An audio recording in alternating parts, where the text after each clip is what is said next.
Well, man, this show's going to have everything. Pirates, murder, fraud. We got the trifecta today. Great. And I'm looking forward to it. You know, ships and shipping, it's in the back. It's kind of in the background. It's like water pipes or power lines or the sewer system.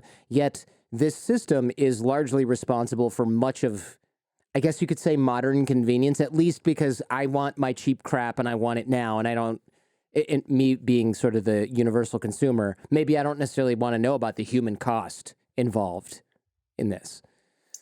Yeah, exactly. It is, shipping is just part of the infrastructure that we never have to think about anymore. And that's by design. That's how the industry has put itself together over the last 60 or 70 years. And part of it is how the nature of the business has changed. So the big innovation after the Second World War was the container, right? And there's a great book actually called The Box, which is all about the invention and the rollout of the container. And one of the consequences of the container was that ships got massively bigger. And when ships got massively bigger, they could no longer service the old ports. So, you know, New York City, Manhattan, used to be a huge port. There used to be a huge cargo port in London where Canary Wharf is now. But the container ships were way too big. And so the ports got moved way out of town. And one of the results of that was most people never saw ships anymore, never met sailors, never thought about it. And that helped the industry. First of all, made the industry a lot more efficient, but it also made the industry a lot more invisible. Is the South Street Seaport in Manhattan, is that where they used to bring all the goods in? Because that is not even close to, I mean, you can barely fit a large fishing trawler in that thing. All of those piers up and down Manhattan used to be, you know, both passenger and goods piers. Wow. And so that's how small commercial vessels used to be. And actually in this book, The Box, there are some incredible descriptions of what it used to take to load and unload ships, because, you know, a bulk carrier might have like 50 different kinds of cargo on board. Yeah, like chickens, oranges. hay, oranges, frankincense, and Exactly. I guess not electronics, but mechanical things. So weird, and all unloaded by hand too, which is just crazy. I assume that's in there. Yeah, no, exactly, and that's actually one of the reasons that the port unions were so powerful.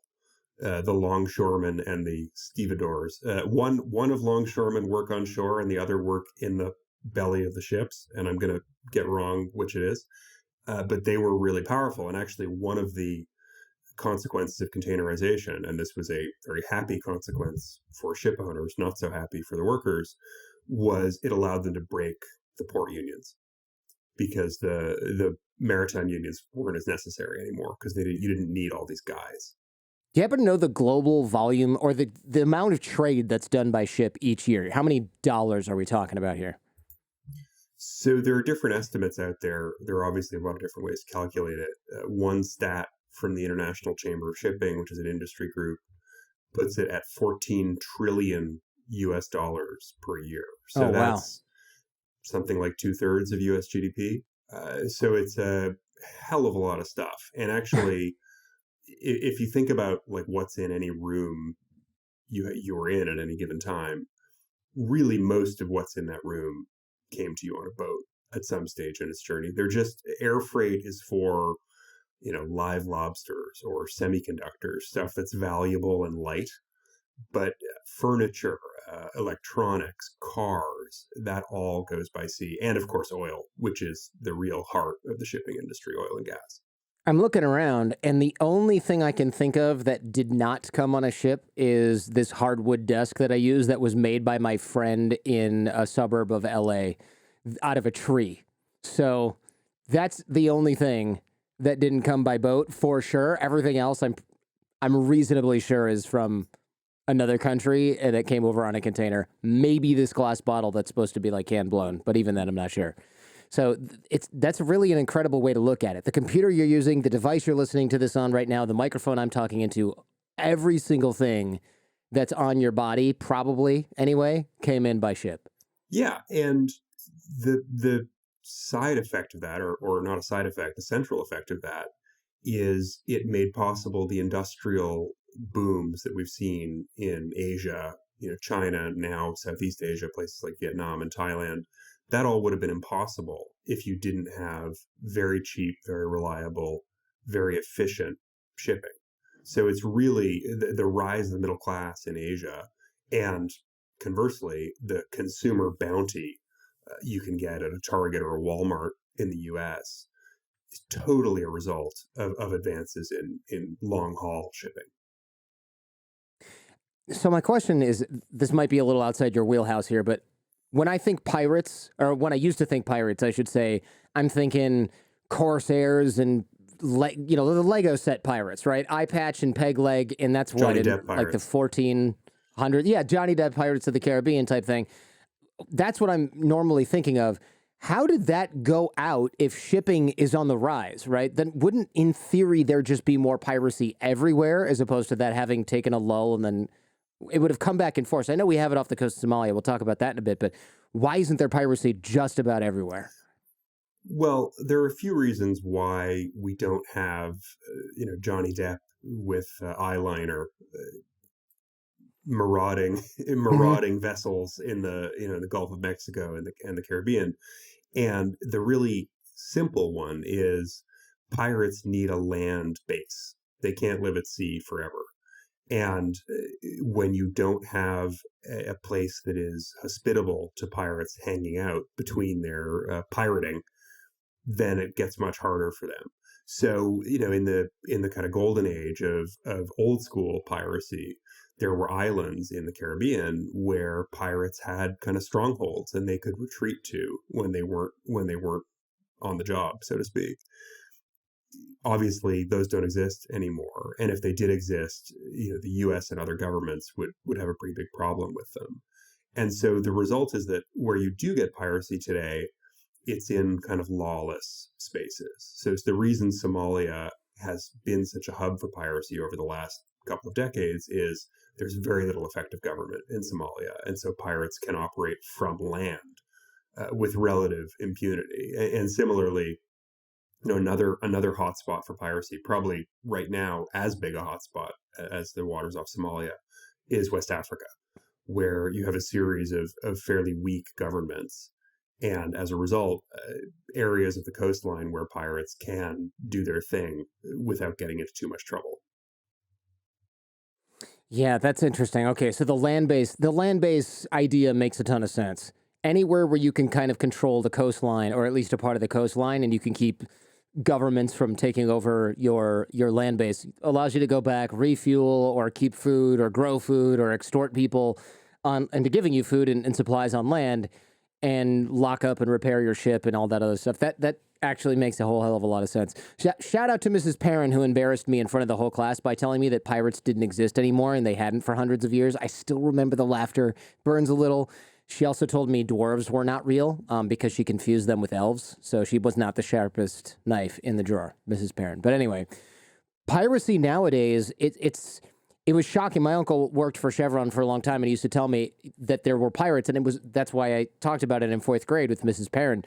And it blew my mind that there were pirates on stolen yachts that they would launch little skiffs and jet skis and stuff like that, and they would climb up the sides of these huge oil tankers, and then they would try and get the money that I guess they used to, in the 80s, at least in the 90s, they would keep cash on board to pay the sailors because they needed to do that for some reason. I don't know if that was a union thing or what. I really have no idea. But also now, as I researched this, I learned that they wanted to hijack the boats, take them back to Somalia, and ransom them, right? Yeah, that's the game, basically, is in a kind of classic example of modern piracy in the waters off Somalia, Gulf of Aden. The goal is you get on board a ship any way you can, and actually Captain Phillips, with a great Tom Hanks movie. I mean, is there any not great Tom Hanks movie? I think that we can leave the great is just redundant. Captain Phillips depicts the chase pretty accurately, where pirates turn up in these little speedboats. They want to catch up to these huge vessels, which are hundreds of times their size, and get up onto the hull any way they can. So they'll use grappling hooks. They'll use these long hooked ladders and try and clamber up the sides. The shipping industry has various ways of dealing with this. A kind of old school one is just fire hoses, which is... Yeah, that's what my uncle said. They used to blast them off the side with fire hoses, which seems incredibly dangerous for everyone involved. Oh, You might absolutely. get shot, or you might get shot from a fire hose into the ocean while your friends leave you there because they want the boat. Well, and these guys are taking a lot of risk, these pirates, but they're taking a lot of risk because the financial rewards are significant. And the other thing is, once they get on board, it's a different game, because then you have the advantage that the commercial ship has during the chase period suddenly disappears when these guys are on board, because the pirates have the guns, and for the most part, commercial vessel crews do not. So the whole goal is to get on board, take control once you are on board, and from there, the idea is get the ship to Somalia, hold it for ransom, demand millions of dollars for the release of the vessel, its cargo, and its crew from the owners, or actually often the insurers. And generally they pay. So that's why piracy works, and did work for a long time, although it's come down dramatically in Somalia over the last several years. Yeah, we did an episode several years ago about a guy, Michael Scott Moore, who had been, it's episode 115. He was abducted by pirates, and they kept him for years. They kept him for years and years on the boat, and then eventually on land. And I want to say he was eventually ransomed. It's been a while. I think he was eventually ransomed by bankrupting his family and friends. And it turned out the FBI kind of knew where he was for a bunch of years. They just couldn't do anything. They just couldn't do anything about it at all. And we did another episode about the economics of kidnap for ransom, especially piracy, and this Lloyd's of London insurance thing. That was Anya Shortland. That's right? Yeah, Anya Shortland. Yeah, exactly. This is fascinating as well. The Lloyd's of London kind of old boys drinking, at least the way I visualize it, dudes in bow ties sitting around in a place that smells of rich mahogany, drinking at 2 p.m. and signing contracts, and then leaving for home or for a pub. You're not so far off. It just seems like I'm not so far off, right? I mean, it really does seem like, from your description. Actually, tell me about this place, because we talked about Lloyd's of London with Anya, but we talked about the economics. The way you describe it, it really sounds like the club of the Legion of Extraordinary Gentlemen type of place. Yeah, except maybe less extraordinary. Well, there's a slight class distinction, though, and this is when you live in the UK, these things become very important. Lloyd's is not posh, right? It's wealthy, it's money, but it's not sort of guys who were all at Oxford in the best colleges and come from aristo families. It's a bit more of a striving place for kind of middle class and upper middle class achievers to do very well. So what Lloyd's is, most people have a vague sense that it has to do with insurance, which it does. It does not sell insurance. Lloyd's is not an insurer, which is a big misconception that people have. What Lloyd's is a market. And the way Kit, my co-author, and I describe it in the book is it's like a stock exchange for risk, which is a kind of slightly inelegant metaphor, but gets the idea. It is a place where actual insurers, Prudential, AIG, all the brand names we know, come to chop up exposure. So if I have $100 million ocean vessel, no one insurer wants to be on the hook for that. And the way the Lloyd's market works is it allows dozens of insurers to each take a little piece of that liability, so that if my $100 million ocean liner goes down, they're each exposed only to maybe a couple $1 million, which they can easily afford to lose. So that's Lloyd's function. Lloyd's history is fascinating. It's over 300 years old, which makes it by easily one of the oldest existing financial institutions in the world. It actually takes its name from a coffee house. So in 17th and 18th century London, the area around Bank in the city, for those who know London well, was full of these things called coffee houses. Coffee was a new arrival in those days. It had just come to Europe from the New World. People were like, this is awesome.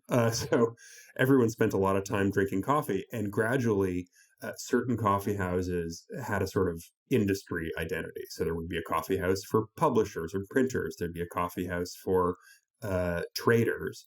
And Lloyd's ultimately, over time, evolved into the coffee house for ship owners.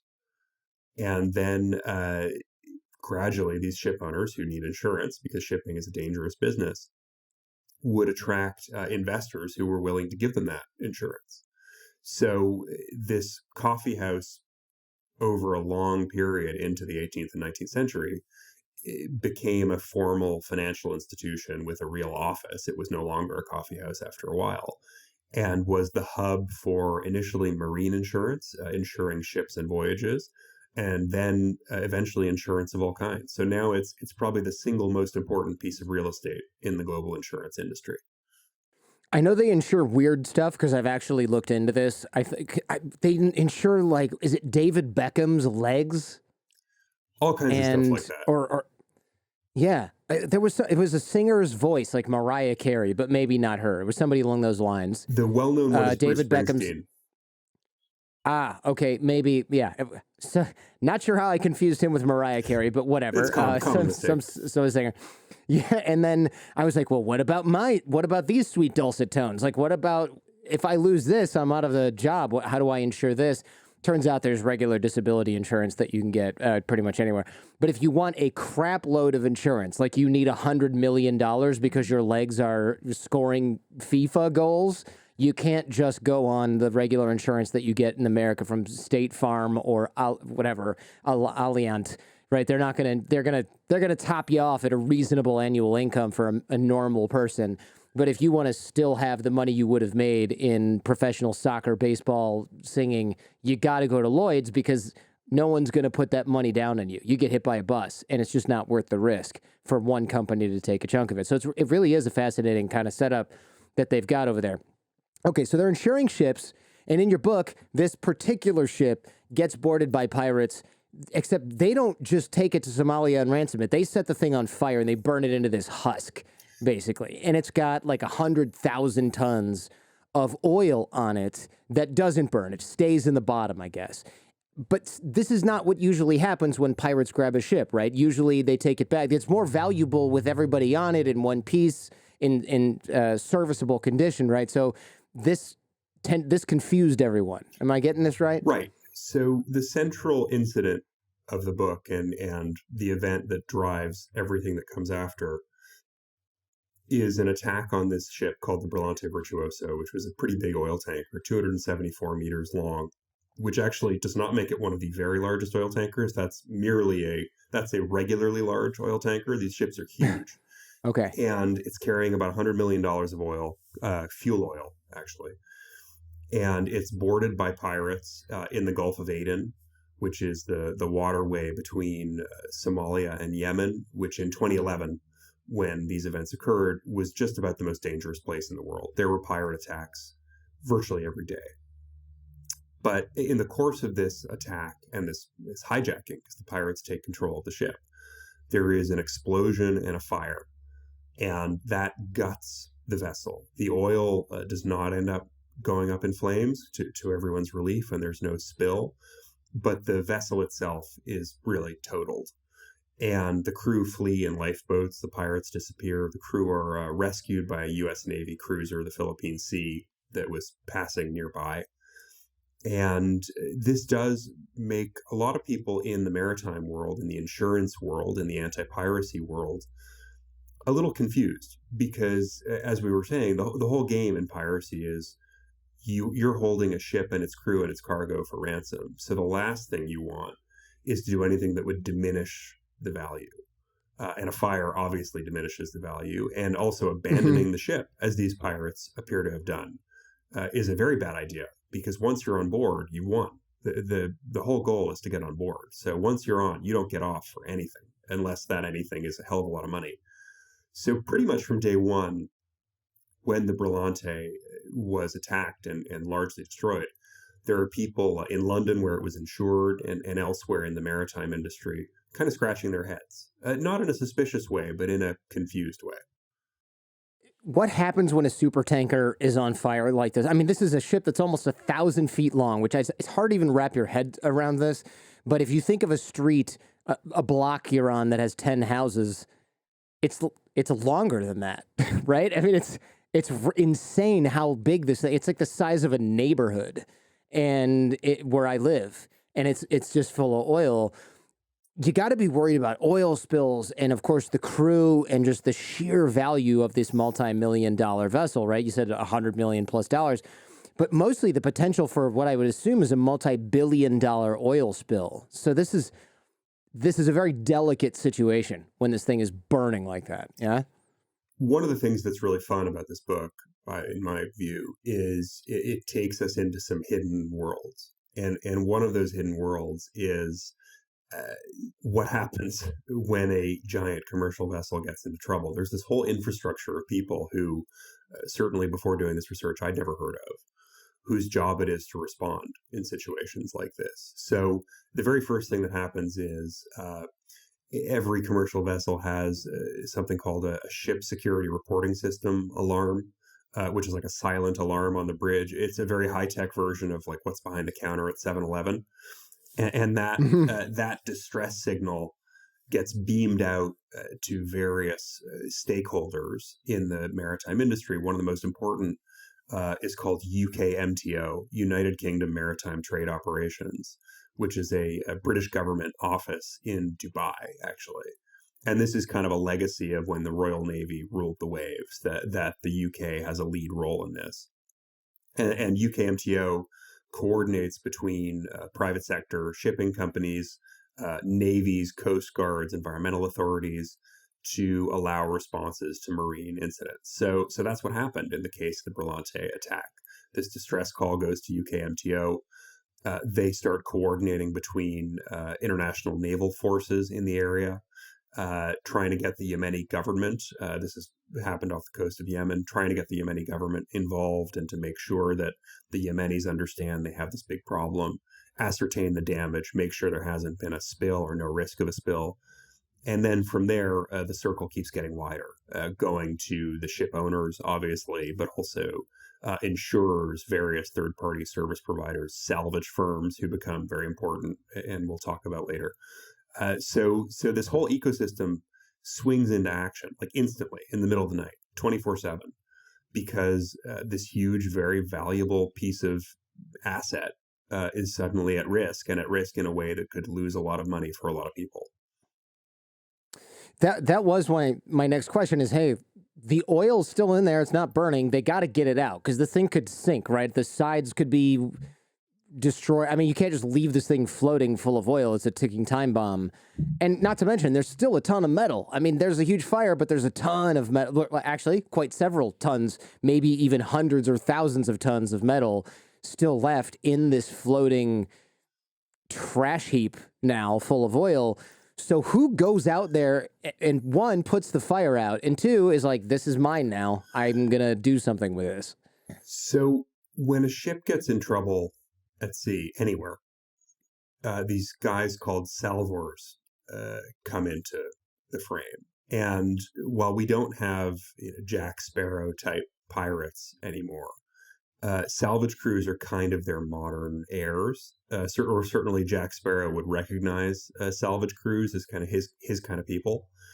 And the way salvage works is these very, very tough, very experienced sailors are on call 24/7. Every port in the world has a core of salvage crews, and they're just waiting for accidents to happen. And the elite salvors, the guys who, and they are all guys. I mean, I'm sorry to use gendered language, but it really is. This is a very male business with few exceptions.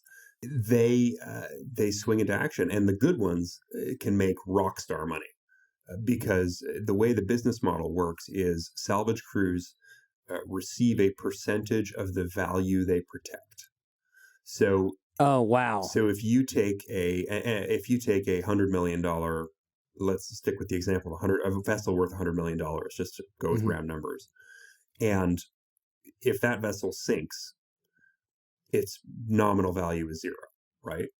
But if a salvage crew succeeds in putting out a fire, stopping an oil spill, keeping it off the rocks, whatever, in a way that the cargo can be sold, the ship can be scrapped, that value can be extracted, the salvage crew gets a percentage. And the percentage varies by job.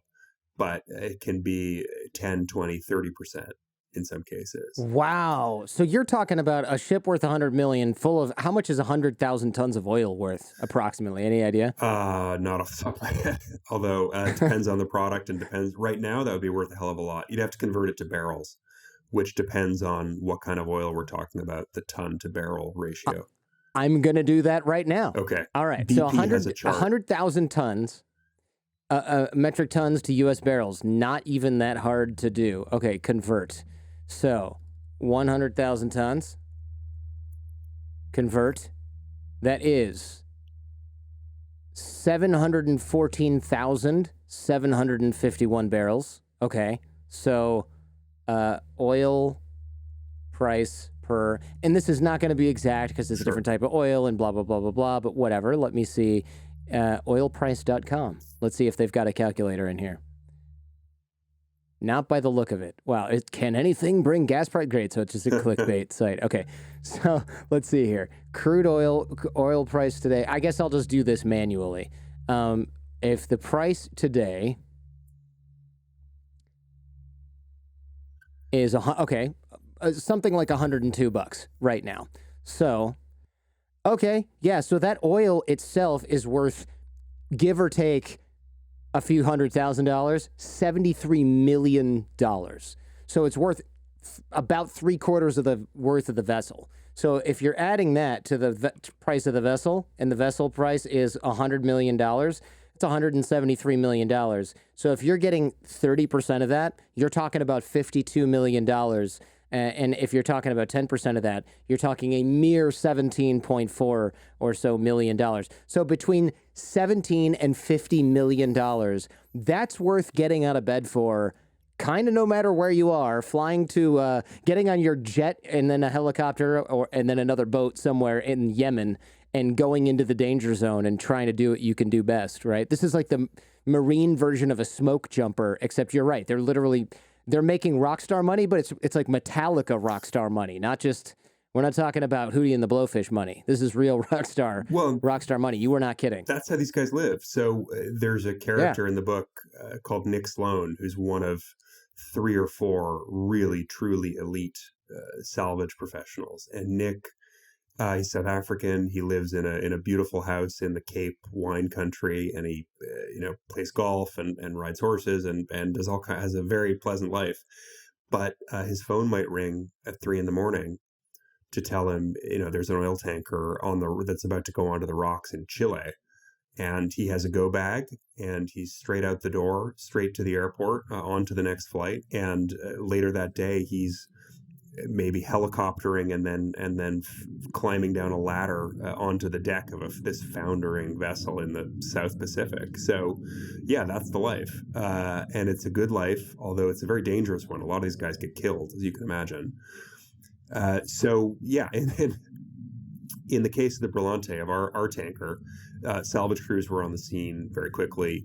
The goal there, of course, was to put out this huge fire, to secure the vessel, make sure it doesn't sink, and ultimately to prepare it to offload all the oil, because the oil was intact, and that means it can be sold. So it seems like any business with this amount of action taking place in international waters with adrenaline junkies and a crazy, ridiculous amount of money at stake, it seems like there's always a little bit of room in there for some corruption and maybe some shady shenanigans. That is an understatement in the case of shipping, to say the least. I don't think anyone in the shipping industry will be too offended if I say it is at times a pretty dirty business, and that's true at every level. Certainly among salvage crews, there are. It's long been assumed, for example, that these salvage awards we were talking about, where the salvage crew gets 30% of the value, that some salvage crews kick part of that back to ship owners, basically in exchange for being the favored salvage crew next time.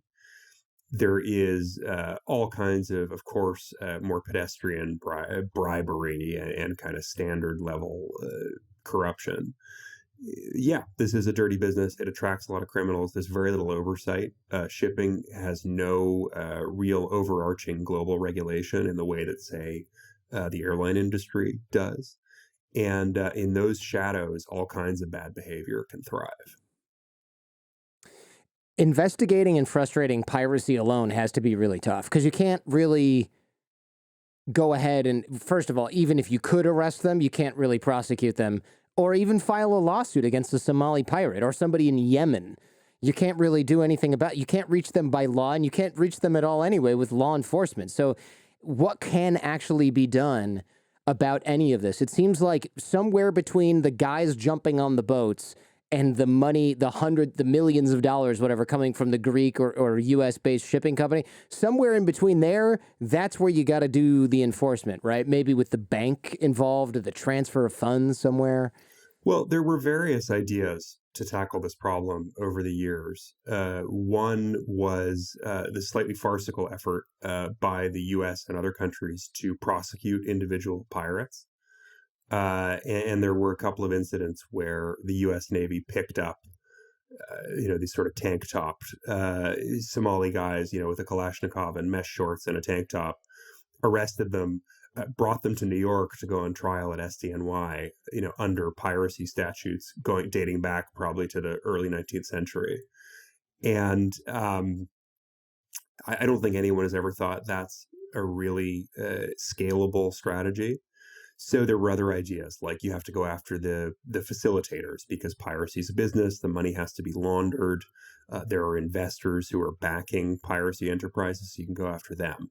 And that was tried to some extent. But what ended up working ultimately, and what has really largely put a stop to piracy, at least in the Gulf of Aden, or made it much more difficult, is putting armed guards on ships. That seems like the most obvious freaking solution. I was like, what am I missing where you can't just put a couple of soldiers with the long-range rifles and as soon as a skiff pulls up, take out as many of the guys as possible and they will turn around and go the other way? Yeah, there was a lot of resistance to it, believe it or not. First of all, because it's expensive and shipping is all about cutting costs. Second, ship owners are nervous about having guns on ships. Probably for good reason. And so that prevented it. There were regulatory obstacles, kind of wondering, like if you're a big shipping company based in Europe and you think, well, can we just start killing Somali pirates? Like, is that allowed? Are we going to be prosecuted? There were legal questions. So it actually took a while to figure out exactly how to do this. But ultimately, that is the solution the industry arrived at. And piracy today has come down quite a bit. It seems so obvious, right? Because yes, it's expensive, but you know what else is expensive? Ransoming an oil tanker or paying out for dead crew after 4 years of captivity, whatever it is. So but I understand the legality of not wanting to roll your ship in from China and then have it land in Taiwan and then have it land in Spain. And then maybe you've just broken laws everywhere that you just were with your rifles on board and your soldiers and stuff like that. And it seems like the kind of thing you have to be delicate with the treaty because you don't want it to then result in arms trafficking or all kinds of other knock-on effects that wouldn't work well. But yeah, with this much money at stake, it seems like the most obvious thing to do is say, even insurers should have said, hey, put some armed guards on this ship because it's lowering our chances of having to pay out $500 million if you've got 3 armed guys on there that have reasonable marksmanship. But if you're an insurer, and Somali piracy is rife, you can charge higher premiums. So, okay, now the truth comes out, right? Your incentives don't always exclusively run in the direction of wanting safer seas. Tell me more about that, because that seems like if I just thought of that solution just now, other people had considered it before and went, no, I'm making more money doing it this other way. Well, look, even if it's more dangerous for somebody else. I'm certainly not suggesting that the insurance industry, loves piracy or loves ships getting into trouble. We would never do such thing. Right. But look, it is a fact, and there's a history of this at Lloyd's particularly, that dangerous times can, up to a point, be good for business. Because you can charge more for the insurance if people need it more. Now, I say up to a point because obviously, if you have a lot of big payouts, that's a problem. And one of the funny things about Lloyd's is this has changed now, but historically, the people who funded Lloyd's, the investors whose capital underwrote these huge insurance policies, were largely wealthy individuals. And actually, if you were a very aristocratic Brit, or even just a celebrity who wanted a place to park their money, you would become what was called a Lloyd's name. And that would mean you pledged, you didn't actually have to hand it over, but you sort of reserved a certain amount of capital for Lloyd's policies. And if the policies that you were invested in ended up having to pay out, there'd be a call on your capital. And this was particularly unusual because they had unlimited liability. So as they would say, that if things went really bad, you were on the hook down to the last cufflink. That was the expression they used. But the way the market had evolved, that never happened. Almost everyone made money. They'd set it up in a very efficient way. And so it was seen as like a safe bet. And there were various tax advantages too. But in the 80s, there were a number of disasters all at once. And then Hurricane Andrew, also in 1992, compounded it. And suddenly there wasn't enough money in the Lloyd's market. And all these names who thought they'd made this incredibly safe investment in a kind of, come on, old chap sort of way, were like, holy shit, they need all my assets. And there were a lot of lawsuits. It was really ugly. It resulted in a big restructuring of the way Lloyd's operates. And the names kind of died out. Actually, individuals stopped being the main backers of Lloyd's policies. It's now, big companies. It sounds like you'd want some limit on that liability. Like you could pledge all the assets that Jordan Harbinger LLC has, but you're not taking my house and my kid's college fund. That's a little bit too much, even if you're giving me good returns. Hey, if you like what you're hearing and seeing, check out the Jordan Harbinger Show podcast feed. There's a lot more just like this. You can find the Jordan Harbinger Show in Apple Podcasts, Spotify, or wherever you get your podcasts. Now, back to the show. It's funny that people were doing that because when I think insure David Beckham's legs or Bruce Springsteen's voice, and then you say individuals can do this, it reminds me of, have you heard, they sponsored this show, so I got to be careful what I say, but have you heard of this company called Masterworks where you can like buy a share in a Picasso painting? You don't get the painting, but it's like an investment. It's what it sounds like. It's like, have you always wanted to purchase David Beckham's legs, but you couldn't afford to? Now's your chance to own a piece of history, right? Athletic history. Now's your chance. You always wanted to meet Springsteen? You can't, but you can own his vocal cords, or at least a tiny share thereof, by joining the Lloyd's of London marketplace.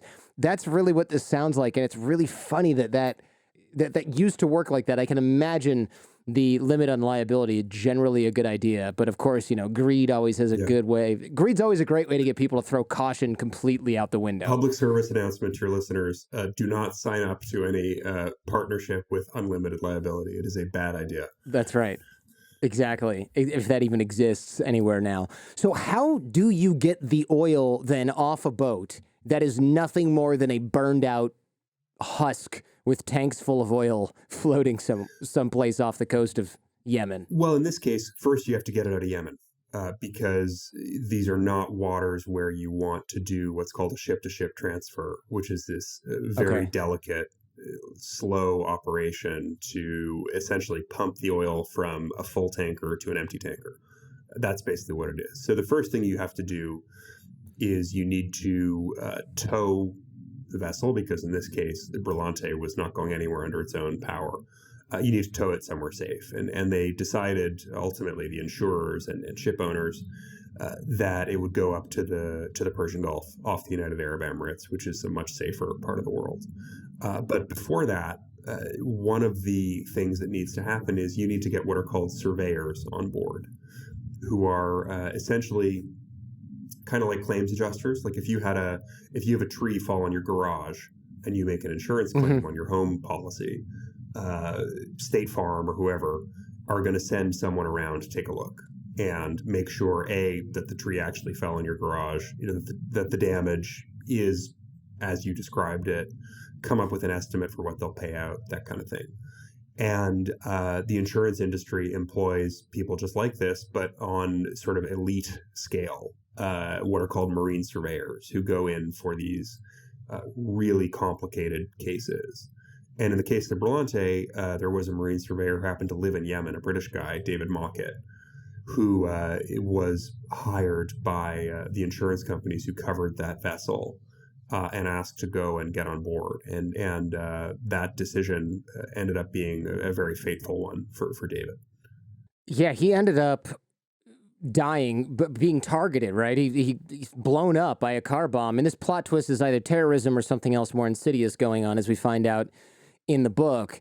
And it turns into this absolutely ridiculous, and I mean that in a positive way, kind of tale of these salvage crews and the owner of the ship. And we'll get into this in a second. Before we get there, though, I'm still curious about getting the oil off the boat. You mentioned ship-to-ship transfers. I've heard of North Korea. You know, they're under sanction from just about everybody. I've heard that North Korea will take oil from, let's say, a tanker that comes from Taiwan, but they can't have the boat from Taiwan go dock in North Korea or get picked up by a satellite. So the North Korea sends a tanker into international waters. Taiwan sends a tanker, or Singapore or whatever, into international waters, China, whatever it is. And then they do a ship-to-ship transfer, and then the ship does another sort of fake stop, so it looks like it went to Singapore to Taiwan or whatever, but the whole point of that journey was to give oil to North Korea or other goods. Have you heard about this at all? Because it seems like this is kind of a common sanctions evading trick. Yeah, I've looked into that issue quite a lot, actually, of these ship-to-ship transfers to get around sanctions. North Korea is a very common user of this tactic. And yeah, the basic idea is oil is movable. You can get it from one tanker to another. You have to find a quiet place to do it. And you have to turn off both vessels' transponders, what are called the automatic identification system, which essentially, if you go on Marine Traffic or another of these ship tracking websites that are at least partly free, you can see the location of just about every commercial vessel in the world, which is because they all have these transponders that are squawking at all times. But you can just switch them off. And you certainly would switch them off when you're doing a illegal ship-to-ship transfer of oil destined for North Korea. The physical way you do it is quite tricky. So, if you want to start with the real basics, the empty tanker is sitting high in the water, and the laden tanker is sitting low in the water. So, and as the process goes on, those positions will switch. And you have to make sure that happens without either vessel being destabilized. It gets more complicated still when, in the case of the Brillante, our tanker that was attacked, one of the ships is heavily damaged. So if these ships are right up next to each other, there could be pressure on the side walls of the hull. You need to make sure that those are not going to be too weak to sustain a bump.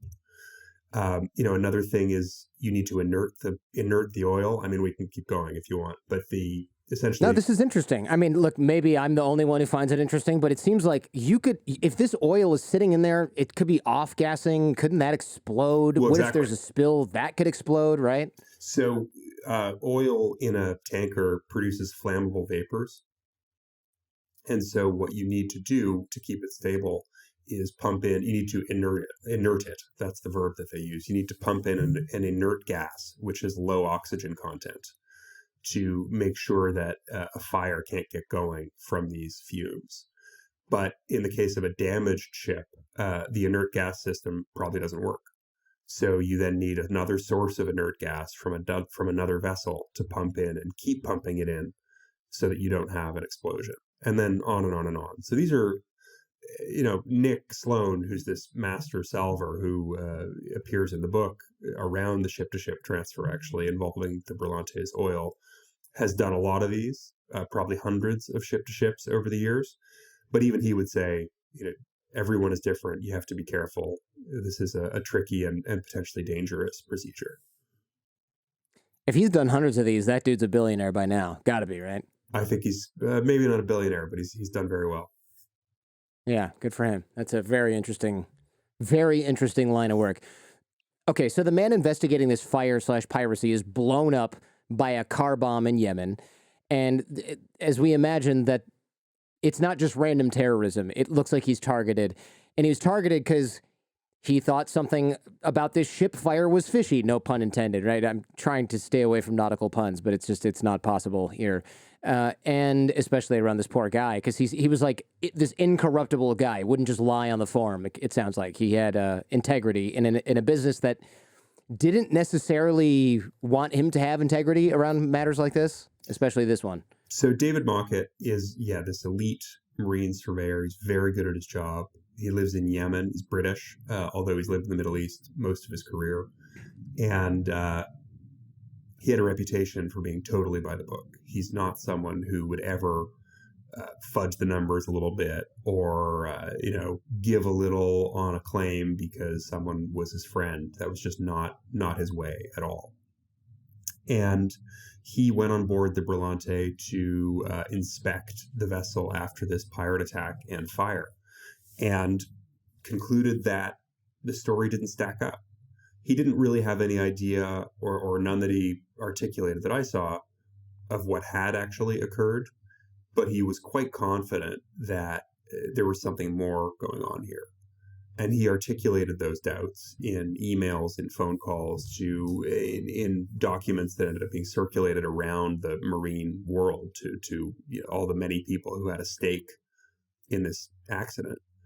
And on July 20th, 2011, exactly 2 weeks after the attack on the Brillante, David climbed into his car outside his office in Aden, a port city in southern Yemen, drove maybe 100 or 200 meters and was killed by a car bomb that had been placed directly under the driver's seat, clearly targeted at him.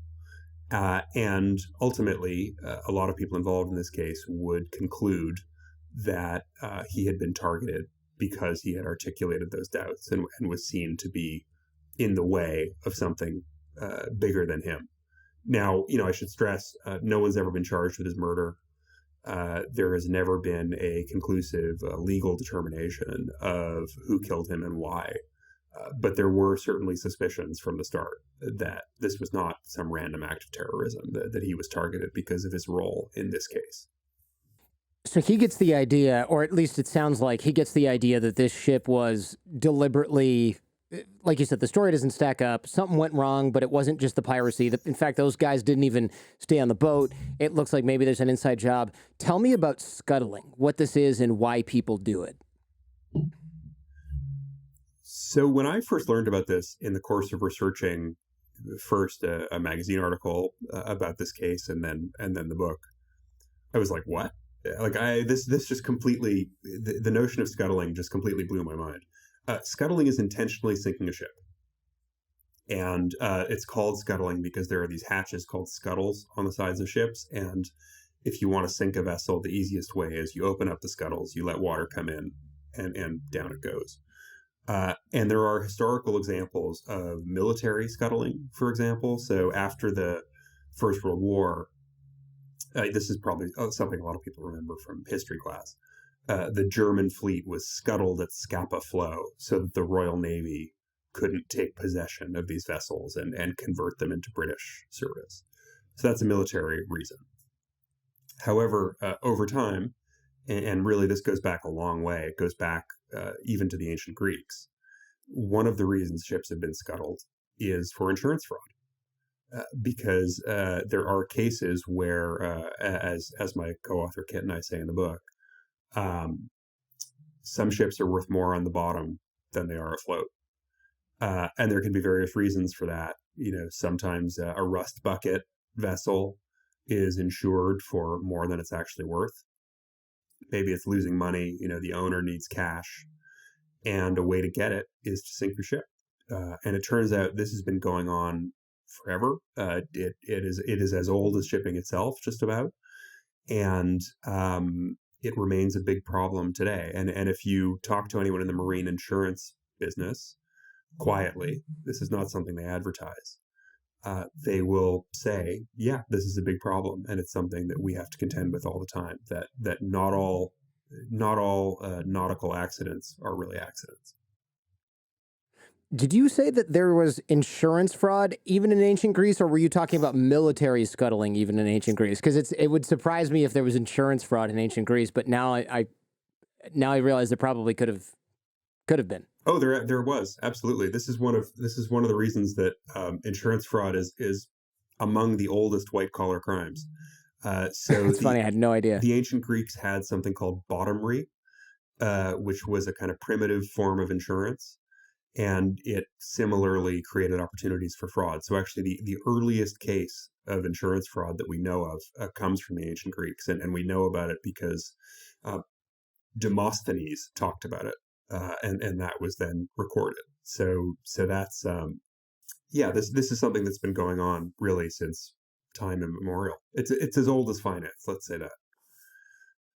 Yeah, that's fascinating, and it makes sense though, right? The rewards are huge. Ships are super expensive. They're expensive to maintain. You can't just sort of like take it out of service because you still got to keep it in a port and pay the people to keep the thing floating, right? It's not something you can just sort of abandon. It's not a car you can park in a forest and walk away from and just cancel the insurance, right? It's a massive floating factory or palace or whatever it is. The problem I would imagine with scuttling is the crew is on the boat and the owner is sitting somewhere in Athens or New York, and he's not necessarily going to have a problem if the thing hits the bottom of the Mediterranean Sea because he's not on it. He's not there. Yeah, crews are an issue. There are ways around that. Ideally, you don't want to kill them because I think most ship owners are would stop even at that. Would have some qualms about that. So the easiest thing is to just pay them off and say, you didn't see anything. If anyone asks, it was you hit that rock by accident, or that fire started by accident.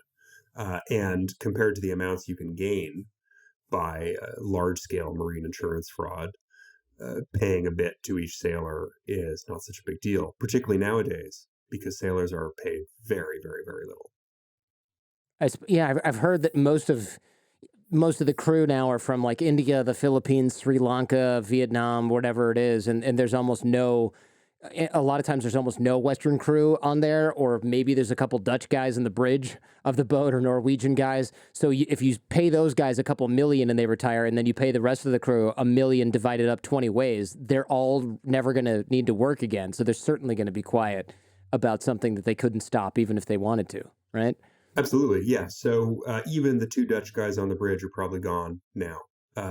Shipping is an industry that is staffed overwhelmingly from the developing world, and like Oh, overwhelmingly, wow. I mean like 90% plus. The exception is there are some Russians and Ukrainians, so sort of less wealthy, semi-developed countries in those cases. But yeah, Philippines is the number one source of sailors. India, Indonesia, and this is part of this huge transformation of the shipping industry that has occurred over the last 60 or 70 years, where containers meant bigger ships. They also meant you didn't need as many people to load and unload, which means you didn't need big staff in ports like New York and London. So you could fire all those people. And then you had flags of convenience. This practice of registering under the flag of Panama or Liberia, and that means you have no rules on minimum wage, for example, that are comparable to those in the West. So you can just pay rock bottom, and that means you hire Filipinos or Indians who will live away from their homes for 10 months a year, make maybe $1,000 or $2,000 a month, and not ask too many questions. What is going on with the flags of convenience? Is that why ships have these seemingly random flags on the back? I know we talked about this kind of a few weeks ago prior to the show. That always confused me. When I lived in Panama, I would see ships with Panamanian flags, and I'm thinking, it's a bunch of Americans on here. The words are in English on the side. Everybody's yelling off at the side of the canal in English. Like, what is going on here? Why does it have a flag from Bermuda or Liberia? And there's not a single, not an African in sight. What the hell? It's so confusing, right? That just drove me nuts. I never could figure it out.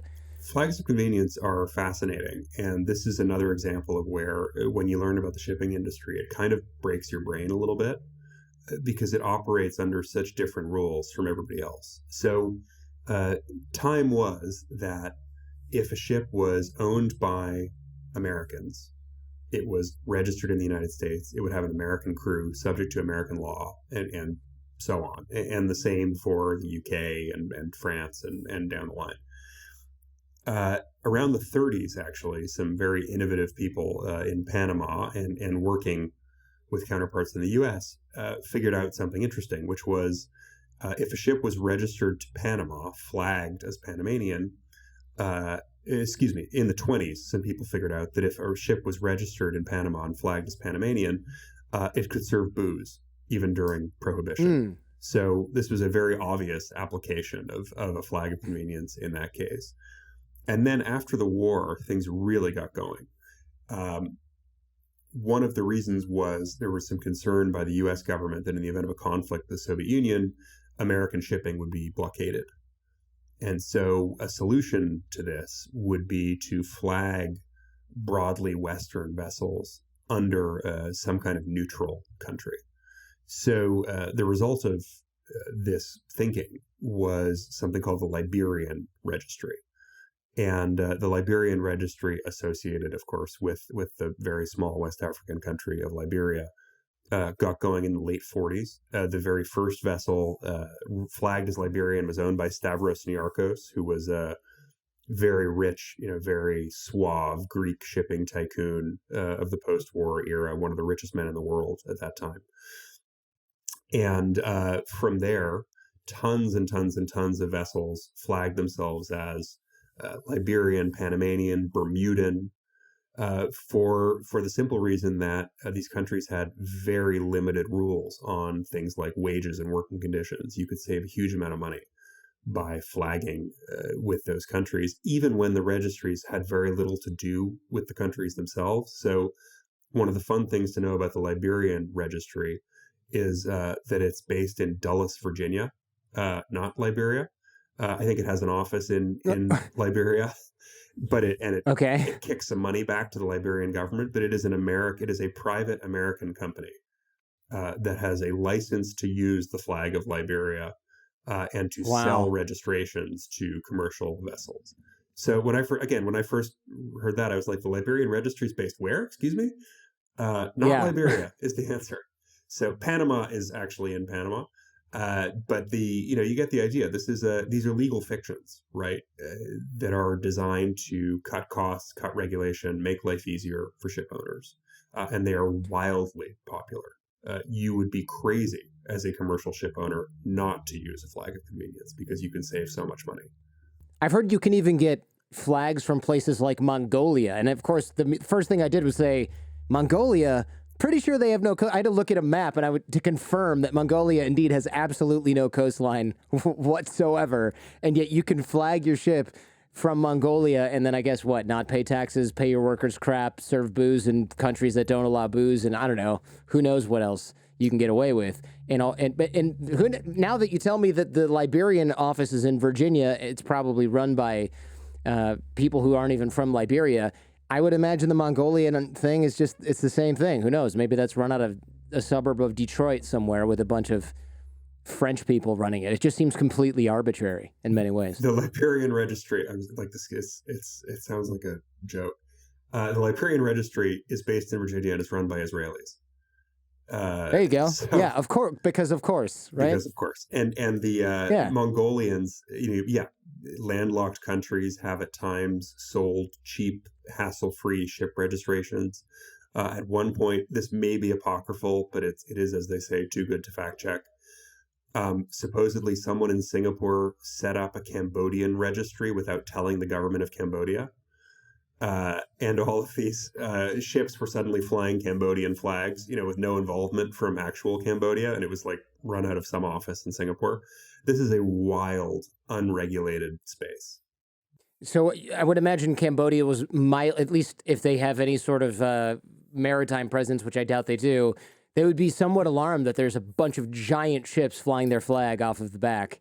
I'm sure they would be irritated by that. Yeah. Although it seems like it would touch a nerve. Yeah. So I think that one eventually got shut down. But these things pop up and disappear over time. And there are, the flags convenience everyone knows, Bermuda, Liberia, Panama, Marshall Islands is another big one. And then there's a whole other tier below that are even sketchier. It's amazing how this industry, how are they even sketchier? I have to know, because this already sounds pretty, Where's there room to be sketchier with this?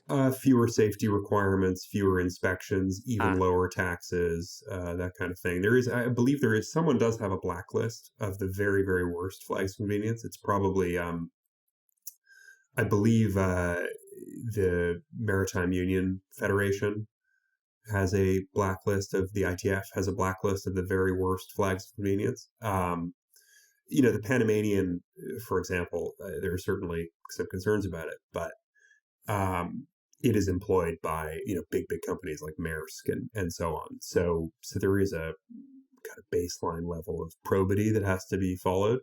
But the Samoan registry or something like that, you're just in a whole other world. does North Korea have this? Because they're under sanctions. It's probably not that useful to have your ship flagged North Korea because you can't go anywhere or do anything, I right? would imagine, yeah, I would imagine that there would not be a lot of takers for North Korean registries.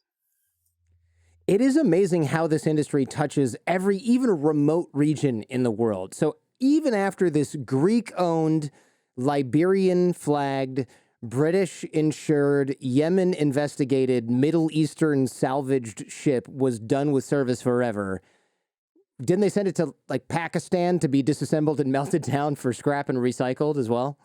That's right. So when you have a ship that is truly at the end of its life and needs to be scrapped, you generally do not scrap it anywhere expensive with lots of annoying environmental regulations. So the place to go, there are three places to go actually. There are Pakistan, India, and Bangladesh. And there are these communities in Pakistan, for example, right on the Arabian Sea coast. There's one that's probably the most famous called Gadani. And one of the virtues of Gadani, it's near Karachi on the beach, is that it has a very soft, sandy shore that rises quite quickly out of the water. So it's a steep incline out of the deep water, and that means you can bring big vessels right up onto the beach and just take these 200 or 300 meter tankers and shove them right I've up on the seen sand. this. I think I've seen this. This is the one where they're blasting the horn and everyone clears out of the way and they just full speed ahead. This massive ship just plows into the beach and comes up there and they just start. After that, I guess it's sort of like 1/4 of it is still in the water because, of course, and they just start welding pieces off of it and taking them down. I think I've seen a video about this because I was like, they're doing this on purpose, but what the hell is going on? I couldn't figure it out. This is what's going on in that video. So then it's an informal industry. These vessels, once they come up on the beach, and this plays out, we're describing Pakistan here, but it's exactly the same in India and in Bangladesh. They'll be swarmed by workers with blowtorches and saws and hammers who start ripping apart everything of value. Obviously steel, copper, those are valuable. There's lots of other smaller amounts of material that you want. Even the wood gets taken because they use the wood to build the shacks they live in. So typically these workers will live right by the beach in kind of shantytown settlements made from wood salvaged from vessels. And there's It's really incredible. Yeah, and it's super dangerous. The working conditions are terrible. There is a lot of concern among NGOs about these places and sort of demands that ship owners stop sending ships there and stop encouraging this very dangerous work. On the other hand, there's an argument that it's providing employment for people who wouldn't otherwise have it. But so the Brillante was ultimately sent to Pakistan, to Gadani, where it was scrapped and disappeared.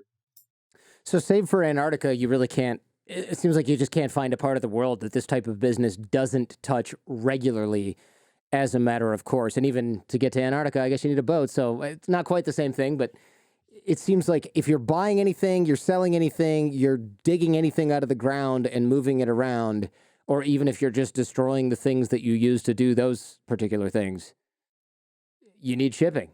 Absolutely. It's just unbelievable. It's really incredible and amazing and very cool. On the other hand, it seems like there's no real incentive to clamp down on the fraud involved because can't the insurance companies just jack the price up for everybody else if people scuttle a ship? It's like, well, I could investigate this and then not prosecute anyone and then never get any sort of closure on this, or I can just raise premiums by 10%. for the amount of people that are defrauding us, and that's just how it's going to be. So insurers have historically been pretty hesitant to tackle fraud and to really go after scuttling. And there are a few reasons for that. One is they make lots of money. And if you have to pay out the odd dodgy claim here and there, and you maybe also get to raise premiums to cover the cost, the impact on your bottom line is not so great. Another is it's bad for business to accuse your clients of being criminals. So you can imagine how, ship owning, like this is not like car insurance where you have millions of individual customers. There are only so many large ship owners in the world. And if you say to someone who has a fleet of tankers, hey, we think you're a crook. We think you scuttled this ship intentionally to defraud us. Well, he's probably going to take his business elsewhere. And you don't want that. And the third, and this is really where we have to be quite fair to the insurers and not exactly sympathetic, but understand their position. In the Admiralty courts in London, which is where these disputes have to be adjudicated, there is a very high legal bar to proving fraud when it comes to shipping. So what you have to do is not only prove that a vessel was scuttled or destroyed intentionally, but that the owner was directly responsible for doing so. And given that an owner can always blame it on the crew or blame it on somebody else, that's really hard. So winning a scuttling case, and of course, if you deny a claim, you will get sued. That's what happens. Winning a scuttling case is really challenging. And as a result, insurers have over the years decided to not even try for the most part. So it seems like you almost need some recorded phone call or a bunch of emails that you get during discovery that say, so what we're going to do is burn this thing, and seaman number 1 is going to plant a grenade in the engine room, and seaman number 3 is going to spray open all the fuel valves. There's a lifeboat waiting for them. They're going to go here. We already booked the hotels. Here's your receipts. You really just need an open and shut case. And even then, unless there's money that you're going to save by doing this, why prosecute the person? Just tell them you're denying their claim and here's your evidence, and then never bothered to bring them to justice because who cares? They're never going to come. They're not going to show up in handcuffs or show up for the handcuffs. Well, if you deny the claim, they'll sue you, right? So that's the way. There's very little criminal prosecution of this because governments just aren't interested in it. On the civil side, if I am what's called a Lloyd's syndicate, which is a group of insurers who come together to insure an asset, and I say to the owner of a hypothetical wrecked vessel, I'm not going to pay your $100 million claim because I think it's fraudulent. The owner sues me, of course, because he has a lot of money on the line. That's not a lawsuit that insurers are confident they can win. And of course, if they lose, they have to pay out. So what may occur instead is I'll say, well, we've had some difficulties assessing your claim, Mr. Greek ship owner. But of course, we value our relationship. So why don't we settle for 50% of the value? And he walks away with $50 million and the knowledge that in this case, this kind of crime kind of does pay. It does seem like it's quite... globally, this probably costs billions of dollars a year, but it just means higher prices and business goes on. Higher insurance prices, which means higher shipping and goods prices, but it's all sort of meted out over billions of people, so we don't even really necessarily notice. But yeah, it just seems so easy, or quite easy, I should say, if you know what you're doing, to perpetrate and get away with it, because even when you lose, you just lose the money that you've bet on the crime. You rarely see the inside of a jail cell. I don't know, man. Maybe we should buy a boat and a big ass insurance policy. What do you think? Yeah, if I could do it again, I'd be a ship scuttling maritime tycoon. They have it pretty good. Well, and if you're Greek, it's not too late. Greek ship owners, who are the biggest group of ship owners in the world, Greeks control something like 15 or 20% of global shipping, which is incredible, for a country with the population of Illinois. Greek shipping concerns pay no corporate income tax. And in fact, they maintained that exemption even during the depths of the Greek financial crisis when the country was desperate for revenue. the ship owners very magnanimously agreed to make a one-time voluntary contribution. I think it was 90 million euros or something like that, to the Greek state. But they did maintain their tax-free status, even under Tsipras, who was the firebrand socialist prime minister. Even he didn't touch it. That shows you how much those are the people that are really pulling the strings in Greece then, right? They essentially, I hate to brand someone with this, but these are the oligarchs in a way, right? They obviously have all the power. If they're going to be in a country that has a socialist government or had a socialist government and paid no taxes, even when they are making billions and billions of dollars, that's outsized punch. It's an outsized amount of power. Greek oligarchs are not the oligarchs in Greece are not the olive oil tycoons. It's the ship owners for sure. Yeah, unbelievable. So fascinating, man. Thank you so much for coming on the show. Of course, there's a lot more in the book about how Greece and Greek people became the center of shipping, the investigation, and how these are all done. Really appreciate you coming on. Fascinating stuff. I know we sort of talked on a lot of different topics, but I find this stuff so interesting because it's a world that we just absolutely never get to see. And most of us we don't even know what we'd be thinking about. In most people's mind, I order something and it ships here from Amazon, and for all I know, that's a warehouse in Ohio. Yeah, exactly. But everything comes from somewhere. And there's a fun book, which is obviously everyone should buy my book, but another book they should buy if they're interested in shipping is called 90% of Everything by Rose George, which is a really interesting introduction to the business. And the title kind of says it all, that shipping is responsible for 90% of everything you buy, everything you consume.